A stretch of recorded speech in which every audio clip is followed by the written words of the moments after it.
ಸ್ನೇಹಿತರೆ ನಮಸ್ಕಾರ. ಹೊಸ ದಿಗಂತ ಡಿಜಿಟಲ್ ಚಾನೆಲ್ಗೆ ಸ್ವಾಗತ. ಪಶ್ಚಿಮ ಬಂಗಾಳದಲ್ಲಿ ಸುವೇಂದು ಅಧಿಕಾರಿ ನೇತೃತ್ವದ BJP ಸರ್ಕಾರ ಬಂದ ಮೇಲೆ ಇದೇ ಮೊದಲ ಬಾರಿಗೆ ಮೊದಲ ಎನ್ಕೌಂಟರ್ ನಡೆದಿದೆ. ಈ ಎನ್ಕೌಂಟರ್ನಿಂದಾಗಿ ಒಬ್ಬ ರೇಪಿಸ್ಟ್ ಸತ್ತು ಹೋಗಿದ್ದಾನೆ. ಈ ವಿಚಾರವನ್ನು ಇವತ್ತು ನಾನು ನಿಮ್ಮ ಮುಂದೆ ಇಡೋದಕ್ಕೆ ಬಯಸ್ತೇನೆ. ಈ ಒಂದು ಎನ್ಕೌಂಟರ್ಗೆ ಕಾರಣವಾದ ಅಂಶಗಳನ್ನು ನಾನು ಹಿಂದಿನ ವಿಡಿಯೋದಲ್ಲಿ ನಿಮಗೆ ಸಂಪೂರ್ಣವಾಗಿ ಎಕ್ಸ್ಪ್ಲೈನ್ ಮಾಡಿದ್ದೆ. ಅಲ್ಲಿ ಬರೂಯಿಪುರ್ ಅನ್ನುವಂಥ ಒಂದು ಊರಿನಲ್ಲಿ ಒಂದು ರೇಪ್ ಆಗುತ್ತೆ, ಒಂದು ಮುಸ್ಲಿಂ ಹುಡುಗಿಯ ಮರ್ಡರ್ ಆಗುತ್ತೆ. ಅದಾದ ನಂತರದಲ್ಲಿ ವದಂತಿಗಳು ಹಬ್ಬುತ್ತೆ. ಆ ರೇಪಿಸ್ಟ್ಗಳನ್ನು ಬಿಟ್ಟುಬಿಟ್ಟಿದ್ದಾರೆ ಪೊಲೀಸ್ನವರು ಅಂತ. ಆಗ ಅಲ್ಲಿ ದೊಡ್ಡ ಪ್ರತಿಭಟನೆ ಆಗುತ್ತೆ. ಆ ಪ್ರತಿಭಟನೆಯ ಮಧ್ಯದಲ್ಲಿ ನಿಂತಹ ಒಬ್ಬ ಹಿಂದೂ ಕಾರ್ಯಕರ್ತನ ಹತ್ಯೆ ಆಗುತ್ತೆ. ಅದಾದ ನಂತರದಲ್ಲಿ ಫುಟ್ಬಾಲ್ ಮ್ಯಾಚ್ ಒಂದು ನಡೆದಾಗ ಅದರ ವಿಜಯೋತ್ಸವದ ಸಂದರ್ಭದಲ್ಲಿ ಪ್ರಸಂಜಿತ್ ಎಂಬುವಂತಹ ಒಬ್ಬ BJP ಕಾರ್ಯಕರ್ತನ ಮರ್ಡರ್ ಆಗುತ್ತೆ. ಆ ಹಂತಕರನ್ನು ನಮಗೆ ಒಪ್ಪಿಸಿ ಅಂತ ಅಲ್ಲಿ ಜನಗಳು ಗಲಾಟೆ ಮಾಡ್ತಾರೆ. ಪೊಲೀಸ್ ಸ್ಟೇಷನ್ ಮುಂದೆ ಒಂದಷ್ಟು ಉದ್ವಿಗ್ನ ವಾತಾವರಣ ನಿರ್ಮಾಣ ಆಗುತ್ತೆ. ಈ ಎಲ್ಲದರ ಹಿನ್ನೆಲೆಯಲ್ಲಿ ಮುಖ್ಯಮಂತ್ರಿ ಸುವೇಂದು ಅಧಿಕಾರಿ ಒಂದು ಎಚ್ಚರಿಕೆಯನ್ನು ಕೊಡ್ತಾರೆ. ಏನು? ಈ ರೇಪಿಸ್ಟ್ಗಳು ಯಾರೇ ಆಗಿರಲಿ, ಈ ಗಲಭೆಕೋರರು ಯಾರೇ ಆಗಿರಲಿ, ನಾವು ಸುಮ್ಮನೆ ಬಿಡೋದಿಲ್ಲ. ನಮ್ಮದು ಹೇಡಿ ಸರ್ಕಾರ ಅಲ್ಲ, ನಾವೇನು ಅಂತ ತೋರಿಸ್ತೀವಿ.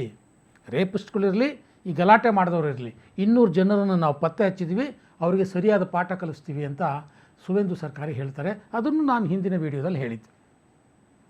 ಈ ಎಲ್ಲ ಘಟನೆಯ ಹಿನ್ನೆಲೆಯಲ್ಲಿ ಈಗ ಎನ್ಕೌಂಟರ್ ಆಗಿದೆ. ಈ ಎನ್ಕೌಂಟರ್ ಆಗಿರೋದು ಈ ಒಂದು ರೇಪ್ ಆ್ಯಂಡ್ ಮರ್ಡರ್ ಕೇಸ್ನ ಮೂಲ ವ್ಯಕ್ತಿ ಯಾರಿದ್ದಾನೆ ಆ ವ್ಯಕ್ತಿಯದ್ದು. ಆತನ ಹೆಸರು ಪ್ರಭಾಸ್ ಮಂಡಲ್ ಅಂತ. ಇವನು ಮೊದಲಿಗೆ ಪತ್ತೆಯಾಗಿದ್ದು ಎಲ್ಲಿ ಗೊತ್ತಾ? ಆ ರೇಪ್ ಆ್ಯಂಡ್ ಮರ್ಡರ್ ಆದಲಲ್ಲ ಆ ಹುಡುಗಿಯ ಶವ ಸಿಕ್ತಲ್ಲ, ಅದೇ ಜಾಗದಲ್ಲಿ ಈತ ಮೊದಲ ಬಾರಿಗೆ ಪತ್ತೆ ಆಗ್ತಾನೆ. ಸ್ನೇಹಿತರೆ, ಹೇಗೆ ಪತ್ತೆಯಾದ ಅದನ್ನು ಒಂದ್ಸಲಿ ನೋಡಿ.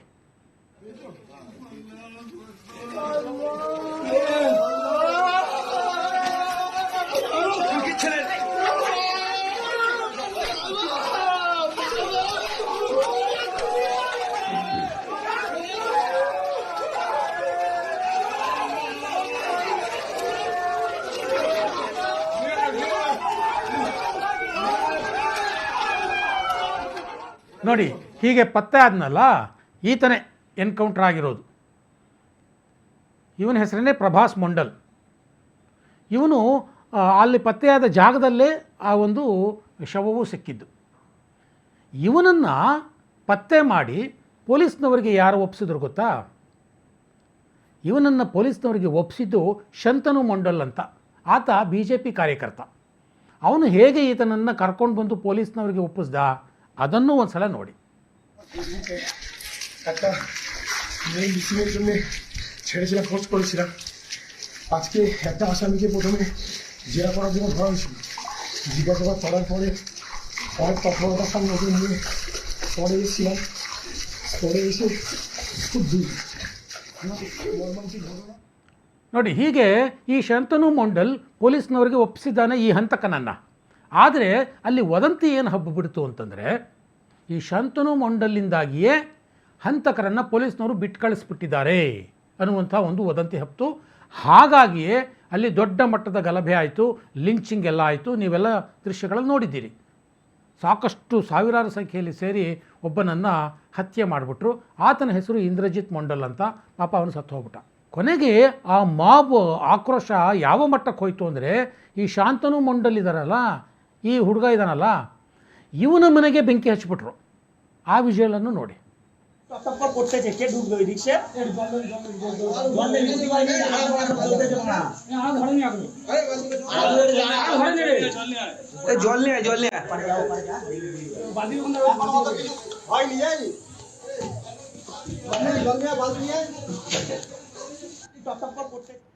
ನೋಡಿ, ಇಲ್ಲಿ ಈತನೇ ಶಾಂತನು ಮಂಡಲ್ಲು, ಇವನೇ ಆ ರೇಪಿಸ್ಟನ್ನು ಪೊಲೀಸ್ನವರಿಗೆ ಒಪ್ಪಿಸಿದ್ದು. ಆದರೆ ವದಂತಿ ಹಬ್ಬಿದ ಪರಿಣಾಮ ಇವನಿಂದಾಗಿಯೇ ಹಂತಕರು ತಪ್ಪಿಸ್ಕೊಂಡು ಹೋದರು ಅನ್ನೋ ಆಕ್ರೋಶಕ್ಕೆ ಇವನ ಮನೆಯನ್ನು ಸುಟ್ಟಾಕ್ಬಿಟ್ರು. ಇಷ್ಟೆಲ್ಲ ಆಗುವಾಗ ಈ ಹಂತಕ ಯಾರು ಸಿಕ್ಕಾಕೊಂಡಿದ್ದ ಪ್ರಭಾಸ್ ಮಂಡಲ್, ಆತನನ್ನು ಪೊಲೀಸ್ನವರು ಕಸ್ಟಡಿಗೆ ತಗೊಂಡಿದ್ದರು. ಆ ಕಸ್ಟಡಿಯಲ್ಲಿ ಅವರು ಆ ಪ್ರಭಾಸ್ ಮಂಡಲ್ಲು ಇನ್ನೊಂದಷ್ಟು ಜನದ ಹೆಸರನ್ನು ಹೇಳ್ತಾ ಇದ್ದ. ಅದನ್ನು ನೋಡಿ.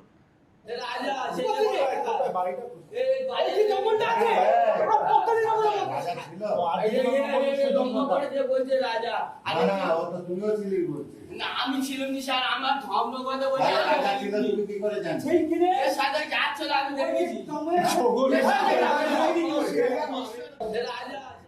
ನೋಡಿ, ಅಲ್ಲಿ ಯಾರೋ ರಾಜ ಅಂತ ಒಬ್ಬ ಇದ್ದ, ಇನ್ನೊಬ್ಬ ಯಾರೋ ಇದ್ದ ಅಂತ ಇವನು ಪೊಲೀಸ್ ಕಸ್ಟಡಿಯಲ್ಲಿ ಮಾತಾಡ್ತಾ ಇದ್ದಾನೆ. ಹೀಗೆ 2 ದಿನ ಪೊಲೀಸ್ ಕಸ್ಟಡಿ ಆದಮೇಲೆ ಪೊಲೀಸ್ನವರು ಇವನನ್ನು ವಿಚಾರಣೆಗೆ ಕರ್ಕೊಂಡು ಹೋದರು. ಎಲ್ಲಿ ಕರ್ಕೊಂಡು ಹೋಗ್ತಾರೆ? ಇವನನ್ನು ಆ ಹತ್ಯೆ ನಡೆದಂತಹ ಆ ಶವ ಸಿಕ್ಕಿದಂಥ ಜಾಗಕ್ಕೆ ಕರ್ಕೊಂಡು ಹೋಗ್ತಾರೆ. ಅಲ್ಲಿ ಆ ಅಪರಾಧದ ರೀಕನ್ಸ್ಟ್ರಕ್ಷನ್ ಮಾಡಿಸ್ತಾರೆ ಪೊಲೀಸ್ನವರು. ಯಾವುದೇ ಅಪರಾಧದ ತನಿಖೆ ನಡೆಯುವಾಗ ಒಂದು ವಿಡಿಯೋ ಮಾಡ್ಕೋತಾರೆ. ಆ ಅಪರಾಧ ಹೇಗಾಯಿತು ಅನ್ನೋ ರೀತಿಯಲ್ಲಿ ಆರೋಪಿಯಿಂದಲೇ ಹೇಳಿಕೆಯನ್ನು ಪಡೆದು ಅದನ್ನು ರೀಕನ್ಸ್ಟ್ರಕ್ಟ್ ಮಾಡ್ತಾರೆ. ಎಲ್ಲಿ ಶವ ಸಿಕ್ಕಿತ್ತು ಅದೇ ಜಾಗಕ್ಕೆ, ಎಲ್ಲಿ ಈ ಪ್ರಭಾಸ್ ಮಂಡಲ್ ಸಿಕ್ಕಾಕೊಂಡಿದ್ನೋ ಅದೇ ಜಾಗಕ್ಕೆ ಅವನನ್ನು ಕರ್ಕೊಂಡು ಹೋಗ್ತಾರೆ ಪೊಲೀಸ್ನವರು. ಅಲ್ಲಿ ಅದನ್ನು ರೀಕನ್ಸ್ಟ್ರಕ್ಟ್ ಮಾಡ್ತಾರೆ. ಅಪರಾಧ ನಡೆದಂತಹ ಒಂದು ಘಟನೆಯನ್ನು ಮರುನಿರ್ಮಾಣ ಮಾಡುವಂಥ ಕೆಲಸವನ್ನು ಮಾಡ್ತಾರೆ. ಇದು ತನಿಖೆಗೆ ಸಹಕಾರಿಯಾಗುತ್ತೆ. ಹೀಗೆ ತನಿಖೆಯ ಹಂತದಲ್ಲಿರುವಾಗ ಪೊಲೀಸ್ನವರ ಹೇಳಿಕೆಯ ಪ್ರಕಾರ ಈ ಪ್ರಭಾಸ್ ಮಂಡಲ್ ಏನು ಮಾಡಿಬಿಡ್ತಾನೆ, ಪೊಲೀಸ್ನವರ ಈ ಥರ ಇದ್ದಂತಹ ಪಿಸ್ತೂಲನ್ನು ಕಸ್ತ್ಕೊಂಡ್ಬಿಟ್ಟು ಪೊಲೀಸ್ನವ್ರ ಮೇಲೇ ಶೂಟ್ ಮಾಡಲಿಕ್ಕೆ ಹೋಗ್ತಾನೆ. ಇದು ಪೊಲೀಸ್ನವರು ನೀಡಿದ ಹೇಳಿಕೆ. ಆಗ ಪೊಲೀಸ್ನವರು ತಿರುಗಿಸಿ ಅವನ ಮೇಲೆ ಫೈರಿಂಗ್ ಮಾಡಿದಾಗ ಅವನು ಪ್ರಭಾಸ್ ಮಂಡಲ್ ಅಲ್ಲೇ ಸತ್ತು ಹೋಗ್ತಾನೆ. ಹೀಗೆ ಈ ಪ್ರಭಾಸ್ ಮಂಡಲ್ನ ಎನ್ಕೌಂಟರ್ ಆಗುತ್ತೆ. ಎಲ್ಲಿ ಪತ್ತೆಯಾದ, ಆ ಶವ ಎಲ್ಲಿ ಪತ್ತೆ ಆಯಿತು ಅದೇ ಜಾಗದಲ್ಲಿ. ಅದಾದ ಮೇಲೆ ಆ ಶವವನ್ನು ಆಸ್ಪತ್ರೆಗೆ ಸಾಗಿಸ್ತಾರೆ. ಆಸ್ಪತ್ರೆಗೆ ಸಾಗಿಸಿದ ಮೇಲೆ ಇನ್ನೊಂದು ಘಟನೆ ನಡೆಯುತ್ತೆ ಸ್ನೇಹಿತರೆ. ಈ ಪ್ರಭಾಸ್ ಮಂಡಲ್ ಏನಿದ್ದಾನೆ ಸತ್ತೋದ್ನಲ್ಲ, ಅವನ ತಾಯಿಗೆ ಫೋನ್ ಮಾಡ್ತಾರೆ. ನೋಡಿ, ಈ ಥರ ಆಗ್ಬಿಟ್ಟಿದೆ, ನಿಮ್ಮ ಮಗ ಈ ರೀತಿ ಎನ್ಕೌಂಟರ್ನಲ್ಲಿ ಸತ್ತು ಹೋಗ್ಬಿಟ್ಟಿದ್ದಾನೆ, ಬಂದು ಅವನ ಶವವನ್ನು ತಗೊಂಡು ಹೋಗಿ ಅಂತ. ಅದಕ್ಕೆ ಆ ತಾಯಿ ಏನು ಹೇಳ್ತಾಳೆ ಗೊತ್ತಾ? ಅದನ್ನು ಒಂದ್ಸಲಿ ನೋಡಿ. মার তো কষ্ট হবে, আমি সে কষ্ট দরকার নেই, ও যা কর্ম করেছে তাতেই গেছে, আমার শান্তি। তোমরা ওখানে নিয়ে সেখানে দমে দেবে, কোথায় দেবে, ফেলে দেবে। বলছে আপনার ছেলের নাম প্রভাস মণ্ডল। আমি হ্যাঁ, তা আমরা ছেলে মারা গেছে, আপনি দেখতে চান? হাসপাতালে আছে দেখে। আমি বলছি না, আমি আর দেখতে চাই না, আমি দেখে আর কি করবো, আর আমার যাওয়ার শক্তি নেই, আমার গলা শুকিয়ে যাচ্ছে, বলতে পারছি না। হ্যাঁ, তাই বলছে আমার যাওয়া।